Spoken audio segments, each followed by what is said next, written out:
Quero compartilhar uma experiência que tive em 23 de novembro de 1998, que mudou minha vida para sempre. Não importa se você acredita na minha experiência.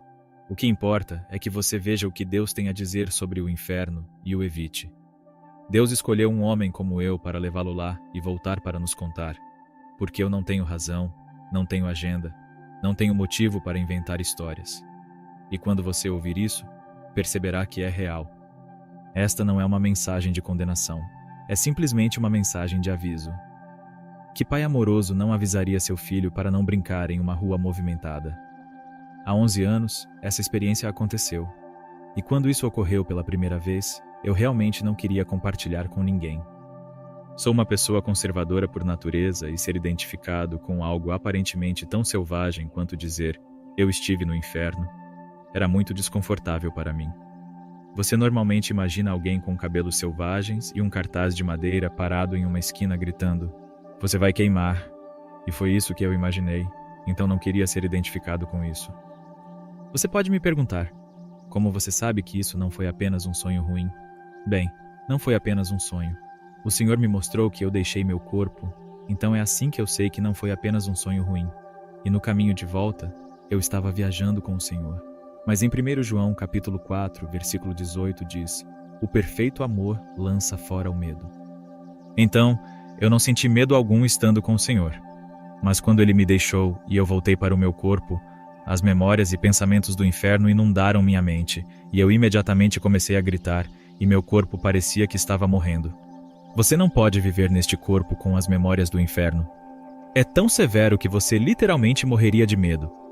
E eu comecei a gritar e entrei em um estado traumatizado e meus gritos acordaram minha esposa. Nós éramos cristãos há bastante tempo. Nunca estudamos o tema do inferno e nunca assistimos a filmes de terror. Nós pensávamos no inferno apenas como um lugar quente e estávamos felizes por não irmos para lá como cristãos. Fomos dormir numa noite de domingo, depois de uma reunião de oração, e adormecemos por volta das 11 horas. Minha esposa acordou com gritos vindos da sala de estar. A primeira coisa que fez foi olhar para o relógio digital que marcava 3h23.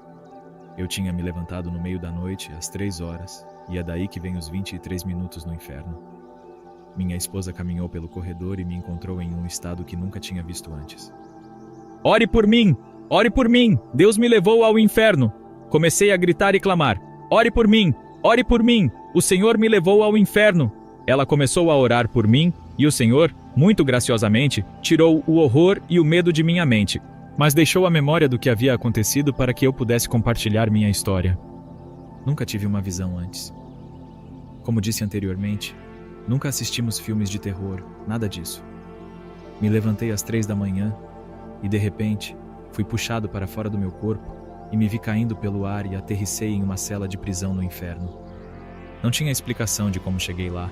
Porque estava lá, estava totalmente desperto e consciente. Como estou aqui agora, era tão real quanto. Essa cela de prisão era imunda, fedorenta, suja, cheia de fumaça, com paredes de pedra bruta e barras. A primeira coisa que notei foi um calor tremendo. Eu me perguntava, como posso estar vivo? Já deveria estar incinerado. Estava tão insuportavelmente quente, mas ali estava eu, vivo. Estava deitado de bruços nesse chão de pedra. Notei que mal conseguia me mover, tentei me mover e levou tanto esforço para me mexer. Pensei, o que há de errado com meu corpo? Por que não consigo me mover? Uma das coisas que você tem que suportar por toda a eternidade é estar completamente desprovido de qualquer tipo de força. Isso pode não parecer grande coisa, mas realmente é. Já teve uma gripe que te deixou fraco? Bem, é 1000 vezes pior que isso. Qualquer movimento exige um esforço enorme. Até o movimento vem de Deus. Não é automático. Olhei para cima e vi 2 enormes seres. Na cela, eu ainda não sabia o que eram, mas eram demônios. Eles tinham aparência reptiliana, com protuberâncias e escamas por todo o corpo, enormes mandíbulas, olhos fundos e garras de cerca de 30 centímetros. Esses 2 em particular tinham cerca de 3 a 4 metros de altura. Esses 2 estavam andando de um lado para o outro na cela como animais enjaulados, com a atitude mais feroz e maligna que você possa imaginar. Eles blasfemavam e amaldiçoavam Deus com um ódio extremo. Enquanto amaldiçoavam e blasfemavam Deus, um deles me pegou e me jogou contra a parede, como se eu pesasse o mesmo que um copo d'água. Com uma força tremenda bati na parede, ossos quebraram, caí no chão, senti dor, mas entendi que só senti uma pequena parte da dor. O Senhor explicou, no caminho de volta, que bloqueou quase toda a dor, mas permitiu que eu sentisse um pouco, para que pudesse relatar às pessoas. Não é uma dor metafórica ou alegórica, é uma dor real e literal que você vai sentir no inferno, e a quantidade de dor que senti já foi suficiente. O outro me pegou e cravou suas garras no meu peito, rasgando a carne, que ficou pendurada como fitas. Eu não conseguia acreditar, como eu ainda estava vivo. Deveria estar morto por causa desses ferimentos, mas ali estava eu, vivo, mas notei que não havia sangue ou água saindo dos ferimentos. Apenas algo que percebi. Bem, não há vida no inferno, então não há sangue. Não há uma gota de água no inferno. Eles não tinham absolutamente nenhuma misericórdia, nenhuma. Eles tinham um ódio extremo. Eles não temem Deus no inferno, então você não recebe o benefício da misericórdia. 2 demônios a mais entraram e um deles esmagou minha cabeça, deixando-a achatada, e eu não conseguia acreditar, como eu ainda estava vivo. Mas você não pode morrer. Não vi os 2 demônios que entraram, pois naquele momento ficou escuro. Acredito que o lugar retomou seu estado normal, mas a presença de Deus estava lá na forma de luz, para que eu pudesse ver e descrever o que vi. Então, tudo voltou ao seu estado normal de escuridão absoluta. Era tão escuro, mas não é apenas escuridão como a que conhecemos aqui. Você pode sentir a escuridão, e isso não é exagero. A escuridão penetra em cada célula do seu corpo, porque há tanto mal naquele lugar. Totalmente maligno, sem qualquer tipo de amor.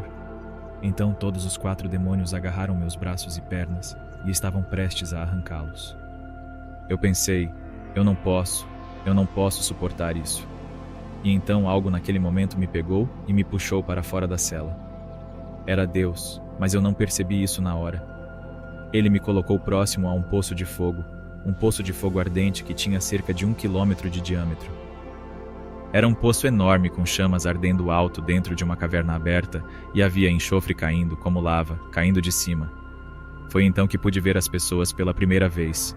Estava ouvindo os gritos o tempo todo. É tão alto e ensurdecedor no inferno. Quero dizer, os gritos, você já ouviu alguém gritar em agonia? É terrível ouvir isso quando há milhões de pessoas gritando, e isso penetra em você de novo. Você não tem paz mental alguma. E então, através das chamas, foi onde pude ver as pessoas pela primeira vez. Havia pessoas literalmente dentro do poço, nas chamas, queimando. E não era fogo metafórico ou alegórico, era fogo real, literal. Para provar que o fogo é real, Apocalipse capítulo 9, versículo 2 diz que, durante a grande tribulação na terra, quando o abismo sem fundo é aberto, saiu fumaça da cova como a fumaça de uma grande fornalha, e o sol e o ar se escureceram por causa da fumaça do poço. Não poderia ser um fogo metafórico para produzir fumaça real. É necessário um fogo real para produzir fumaça real que escureça o céu. Há 46 versículos na Bíblia onde Jesus falou sobre o inferno, e 18 desses versículos tratam do fogo do inferno. Ele nos advertiu porque este lugar é real e severo. Eu entendi que estava nas profundezas da terra. Nas profundezas da terra, há diferentes níveis de tormento. Não sei em qual nível estava, mas compreendi que há diferentes graus de punição e níveis de tormento. Não há nível confortável ou agradável no inferno. Todos são horrendos além de qualquer coisa que você possa imaginar. Eu estava com tanta sede, apenas uma gota de água seria preciosa. Sentia como se tivesse corrido pelo deserto do Saara por 1 mês com algodão na boca. Eu desesperadamente queria uma gota de água, mas nunca se consegue essa gota. Os cheiros no inferno são tão fétidos, podres e repugnantes, piores do que qualquer coisa que você possa imaginar, como um esgoto a céu aberto, ovos podres, leite azedo, tudo multiplicado por 1000. Adicione a isso o enxofre, que é tóxico para respirar. Se você for ao Havaí, aos vulcões, verá placas avisando para não passar de certo ponto, porque a toxicidade do enxofre pode matar. No inferno, você respira enxofre. Aprendi que o ser humano pode se ajustar a qualquer tipo de odor, por mais fétido que seja, mas não pode se ajustar ao cheiro de enxofre. É tão fétido, pungente e repugnante, e é isso que você respira no inferno. Mas você não pode, porque não há oxigênio suficiente para respirar. Aqui, você pode inspirar profundamente, mas no inferno não há ar suficiente. Você tem que lutar e ofegar para conseguir até mesmo a menor quantidade de ar. Talvez apenas um asmático possa entender isso. A qualquer momento, você sente que vai morrer por falta de oxigênio, mas continua. Você não está sobre a terra, está nas profundezas da terra. Deus é muito específico com sua palavra. Então, você não recebe esse benefício novamente. Eu estive lá por apenas 23 minutos, mas parecia que estive lá por 23 semanas, e compreendi que você precisa dormir. Eu queria dormir, estava tão exausto, mas nunca mais conseguirá dormir. Imagine ficar acordado 1 ou 2 noites, e como você se sente. Mas, por toda a eternidade, você nunca mais dormirá. Isso significa principalmente que não há descanso dos tormentos, mas também não há descanso de qualquer tipo. Você não é amado lá. Você está com fome. Nunca poderá comer.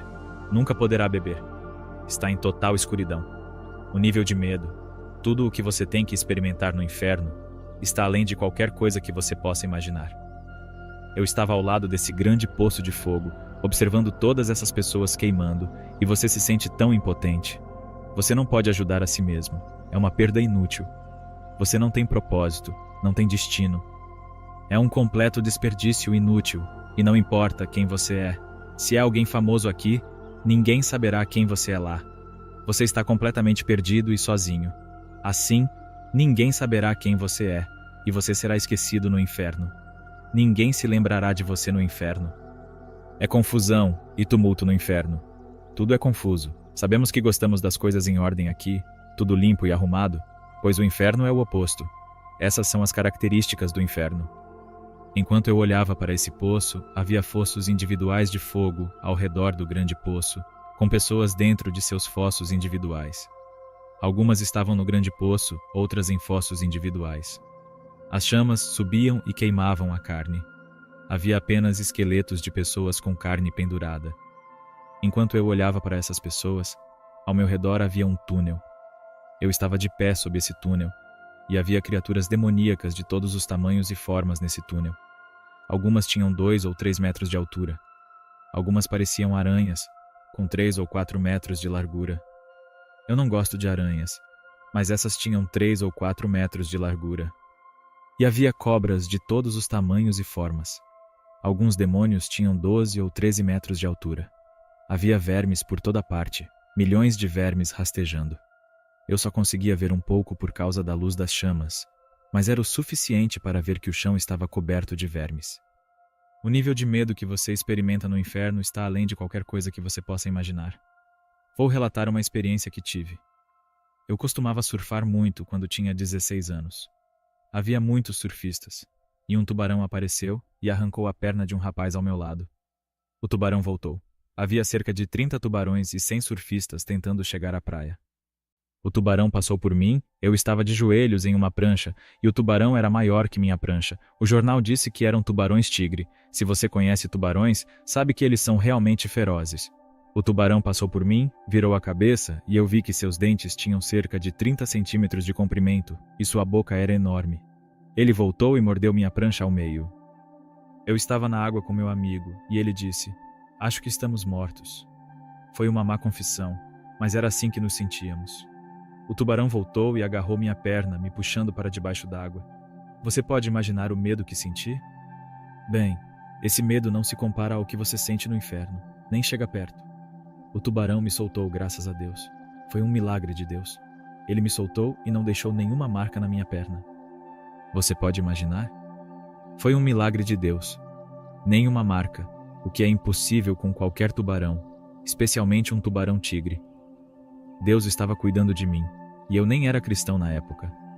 Mas me converti imediatamente depois disso, graças a Deus. Obrigado, Senhor.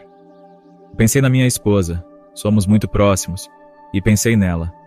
Sabia que nunca sairia, nunca a veria novamente, nunca poderia falar com ela de novo.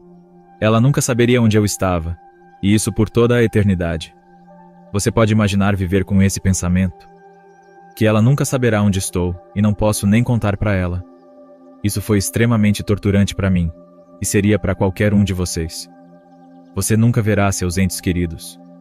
Embora você veja pessoas naquele poço de fogo, todas juntas, não é assim na realidade. Você é mantido separado e isolado. Você não tem o prazer de estar ao lado de alguém, de conversar. Existe prazer em estar com alguém, em conversar. Você não tem isso lá. Você é mantido no escuro e isolado por toda a eternidade.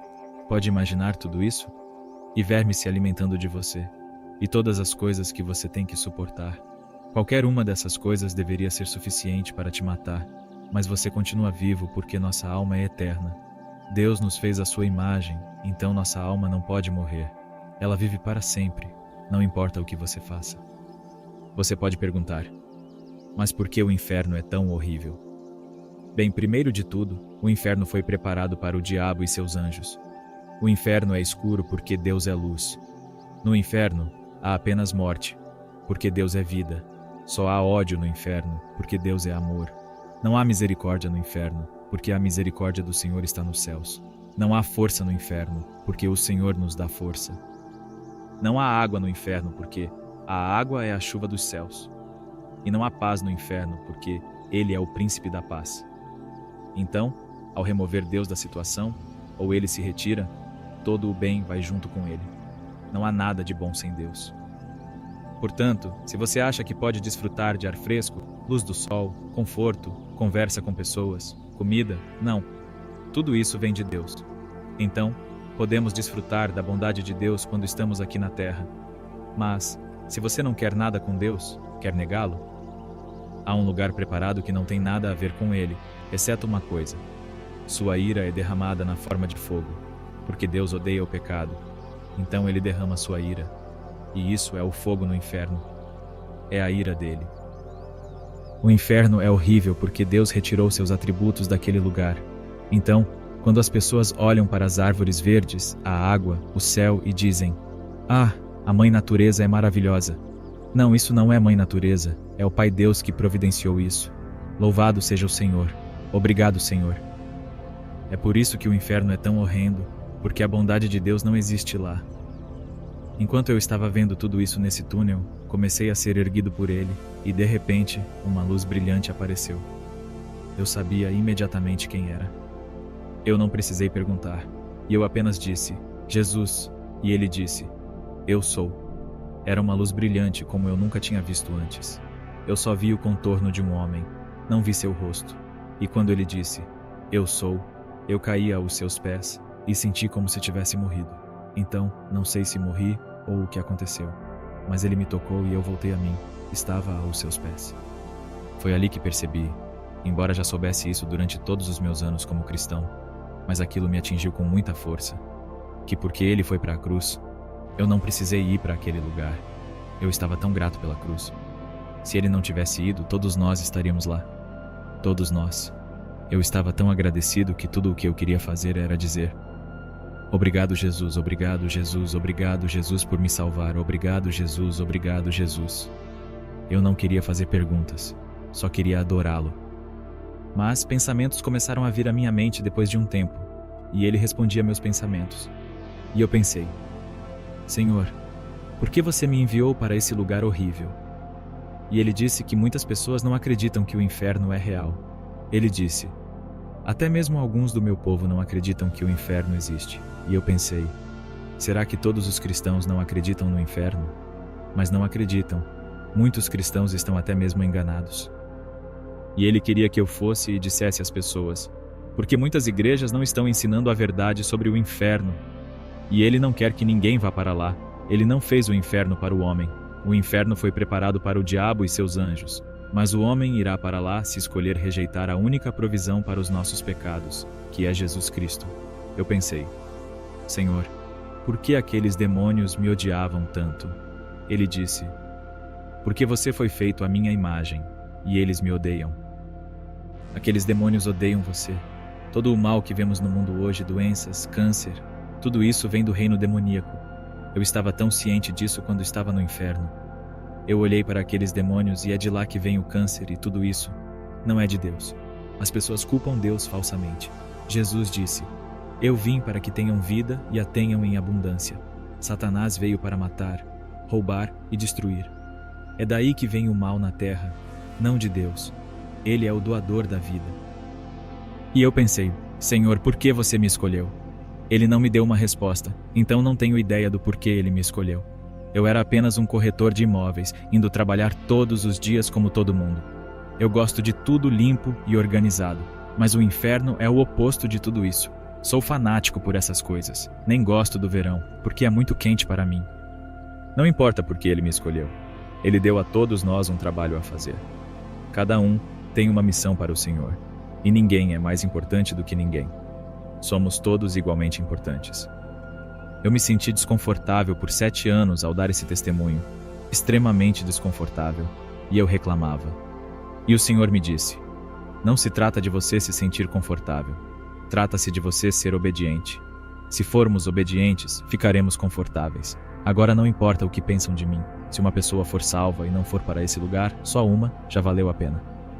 Eu disse: Senhor, não quero contar a ninguém sobre essa experiência. Vão pensar que estou louco ou que tive um pesadelo.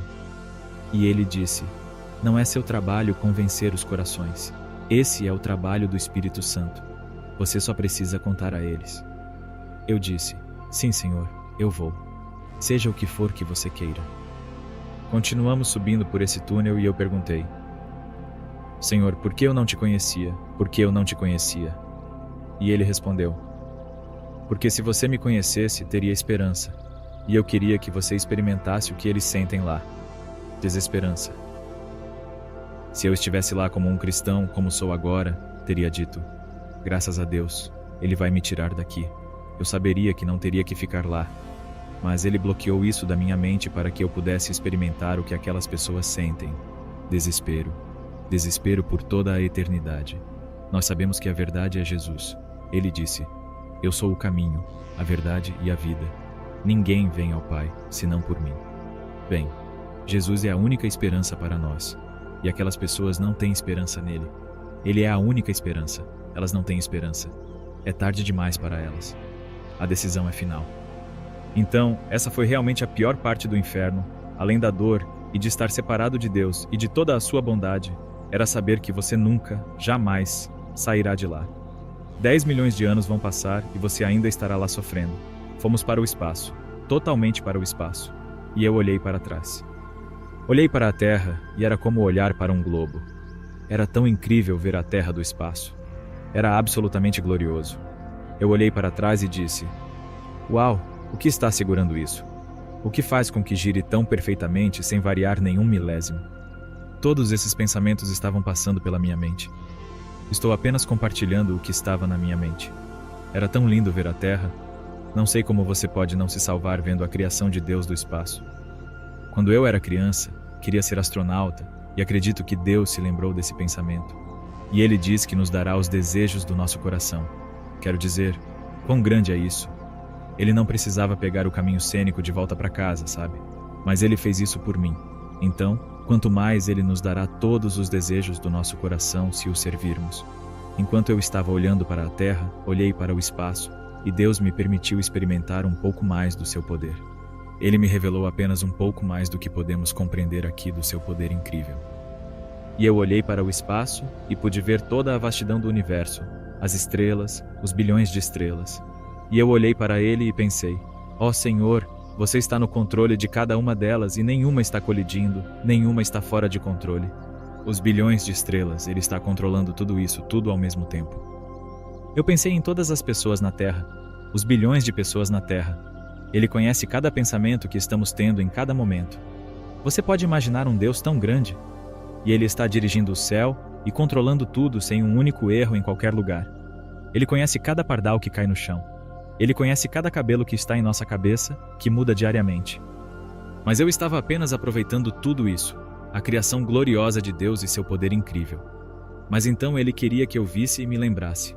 Ele me fez virar, olhei para o túnel de onde acabamos de sair, e as pessoas estavam caindo, uma após a outra, de volta no túnel de onde acabamos de sair.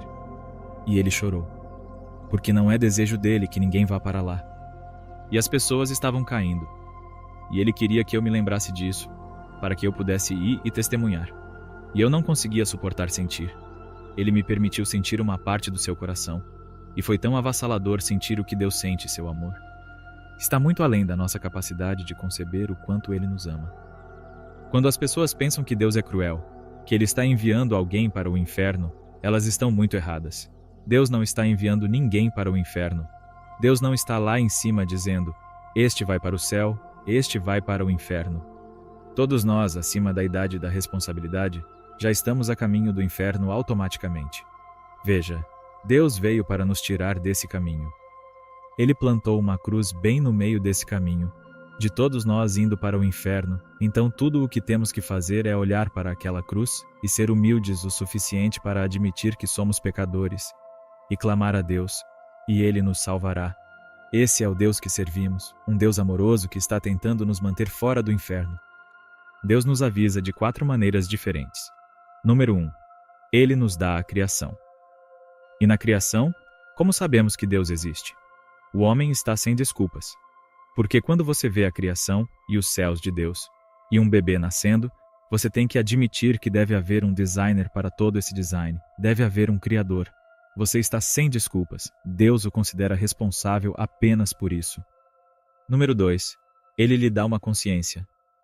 E em nossa consciência, sabemos que existe um Deus. Existe um Ser Supremo. E sabemos o que é certo e errado, e isso está em nossa consciência. Número 3. Ele nos dá a Bíblia, a palavra escrita.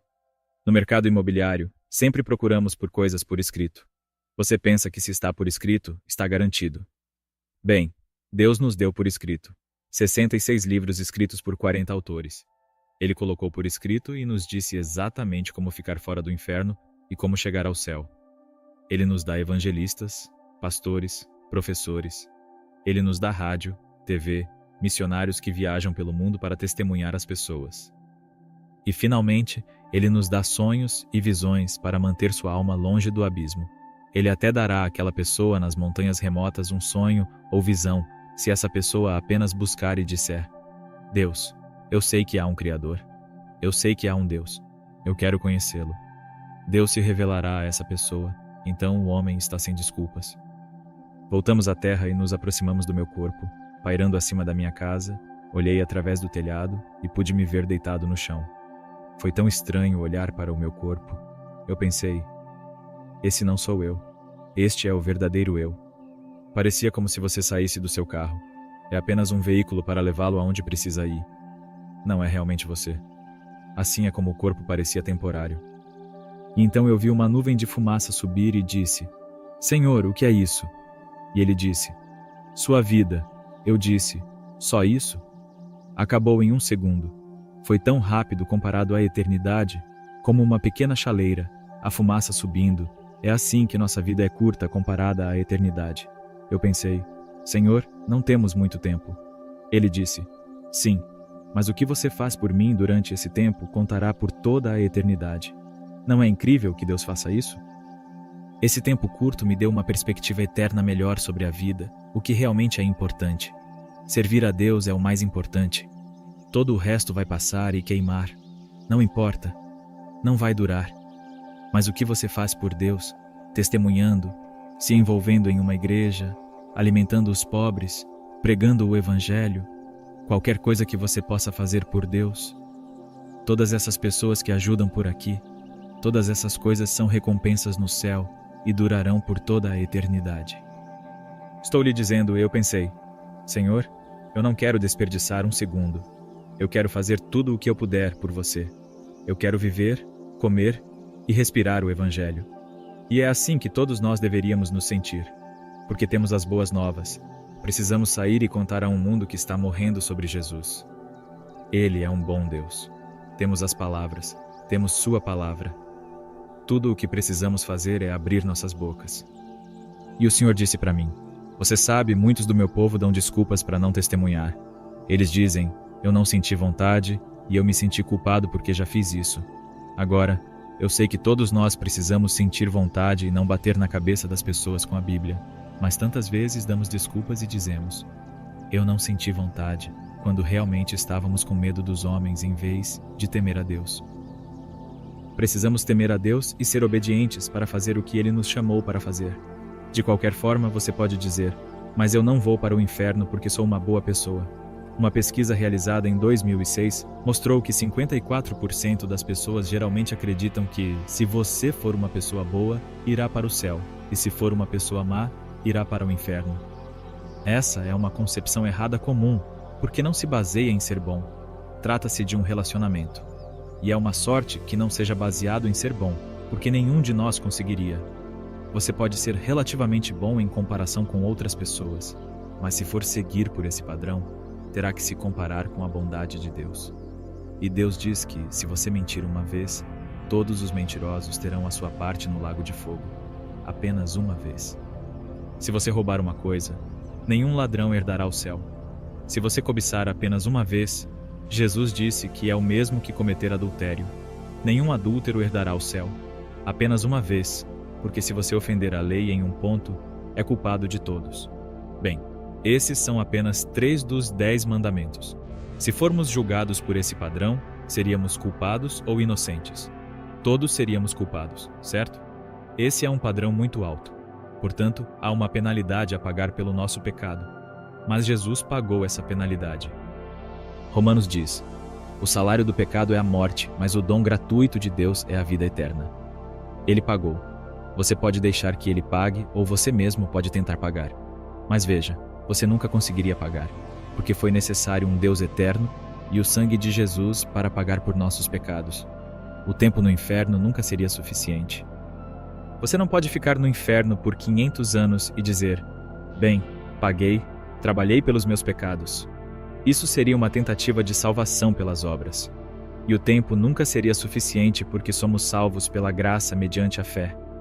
Você não é salvo pelo tempo, e Deus não violará sua palavra.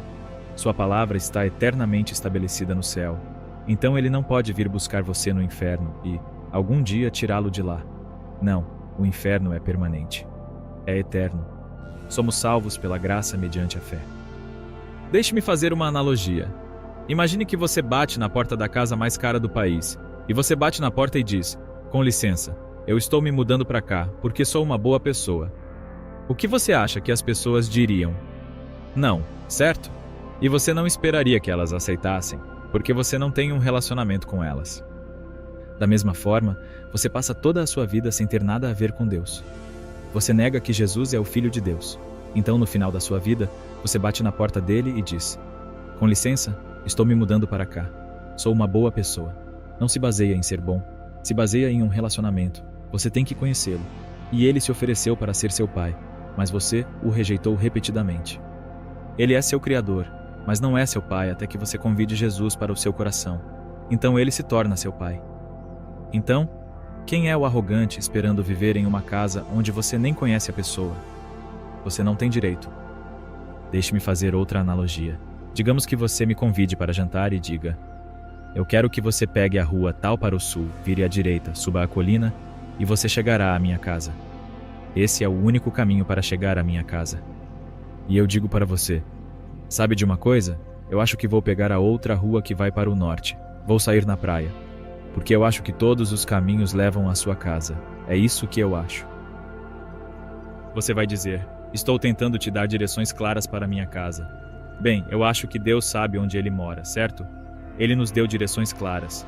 Tudo o que temos que fazer é seguir suas direções e chegaremos lá. Se não, estamos nos enviando para o inferno. Deus é específico com suas direções. Deus é um juiz justo, e um bom juiz em nossa terra não seria considerado bom se deixasse o criminoso ir embora, seria? O crime tem que ser punido. Bem, nosso pecado tem que ser punido. E foi isso que aconteceu. Jesus tomou o nosso castigo por nós. Então você pode deixar que Ele tome ou você pode tomar. Mas você teria que pagar por isso por toda a eternidade, porque você nunca conseguiria pagar pelos seus pecados.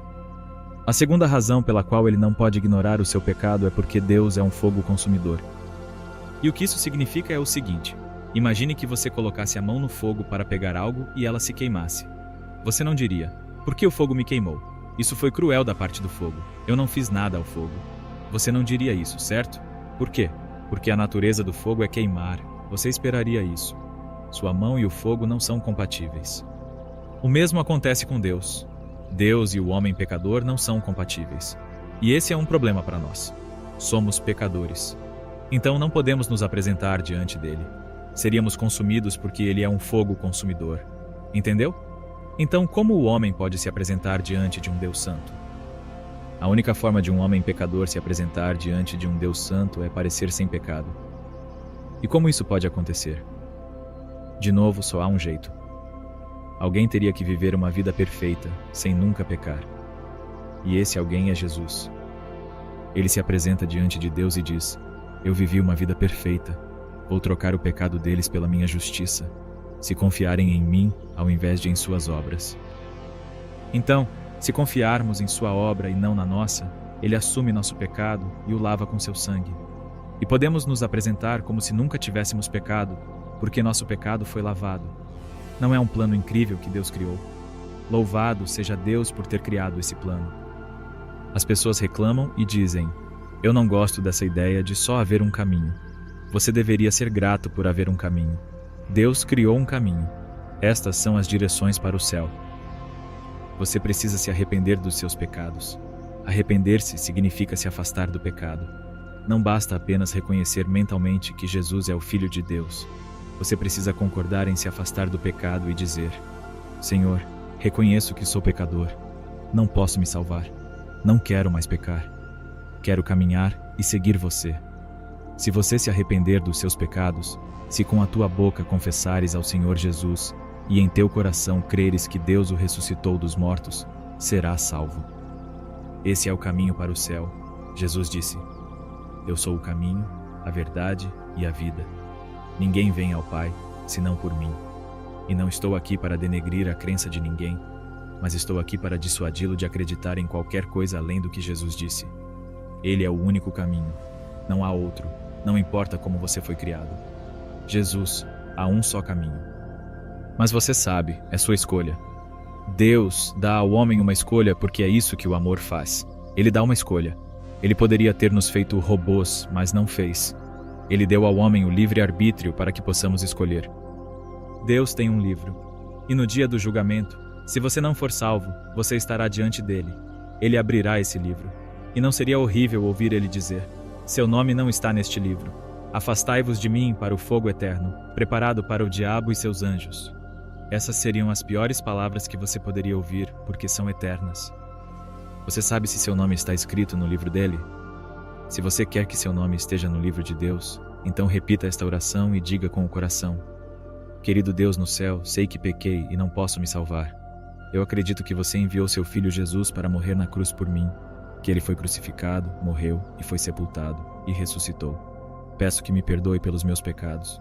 Eu me arrependo. Eu me afasto dos meus pecados. Peço que entre no meu coração. Eu te recebo como meu Senhor e Salvador. Obrigado, Jesus, por derramar seu sangue para lavar meus pecados. Eu acredito que agora sou um cristão nascido de novo, indo para o céu. Obrigado, Jesus, por me salvar. Em nome de Jesus. Amém. Esta foi a decisão mais sábia que você poderia tomar. Seu espírito está vivo para Deus agora e você está na família dele. Mas este é apenas o primeiro passo. Há algumas coisas que são muito importantes. Primeiro, leia sua Bíblia todos os dias, especialmente o Novo Testamento, porque isso o transformará de dentro para fora à medida que você começar a fazer o que ela diz. É o manual de instruções de Deus para a vida. Segundo, aprenda sobre tudo o que Jesus pagou na cruz. Aprenda sobre o grande amor de Deus, sua graça, seu poder que ele nos deu para vencer o pecado, para quebrar a dependência e a luxúria em nossas vidas. Mas não é automático. Devemos fazer nossa parte desenvolvendo nosso relacionamento com Deus. Conecte-se com outros crentes. Plante-se em uma boa igreja.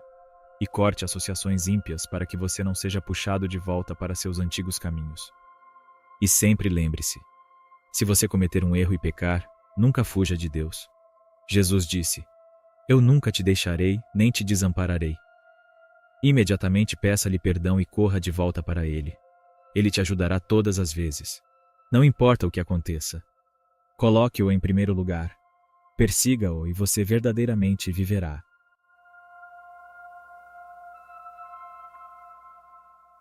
Ao refletir sobre essa experiência transformadora e o impactante relato do inferno, percebemos a gravidade do que está em jogo.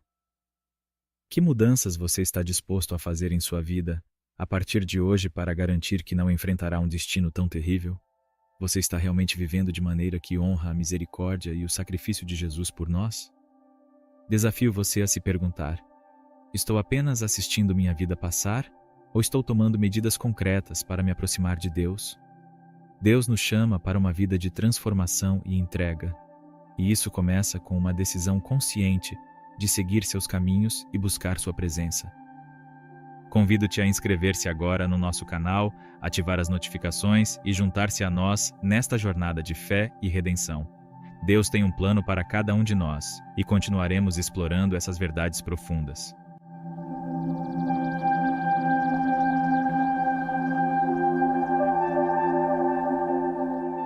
Minha filha de 2 anos olhou para mim e disse: Mamãe, quem é aquele homem que está atrás de você? Para ser honesta, meu primeiro pensamento foi de medo. Achei que alguém havia invadido nossa casa e estava atrás de mim. Quando me virei, não havia ninguém ali. Perguntei: Querida, que homem? E ela respondeu: Mamãe, aquele homem ali. Mais uma vez, ela viu esse homem. E naquele momento, percebi que talvez ela estivesse vendo algo que eu não podia ver. Então, comecei a fazer perguntas a ela. Como é esse homem? E ela disse: Mamãe, ele é um homem alto. Perguntei se ele era bom ou ruim, e ela respondeu: Se você se sentiu tocado por este testemunho e quer assistir esta história e mais histórias como esta, não deixe de se inscrever em nosso canal. Aqui, compartilhamos experiências poderosas que podem transformar vidas e fortalecer a fé. Clique no botão de inscrição, ative o sininho para receber notificações e junte-se à nossa comunidade de fé e esperança.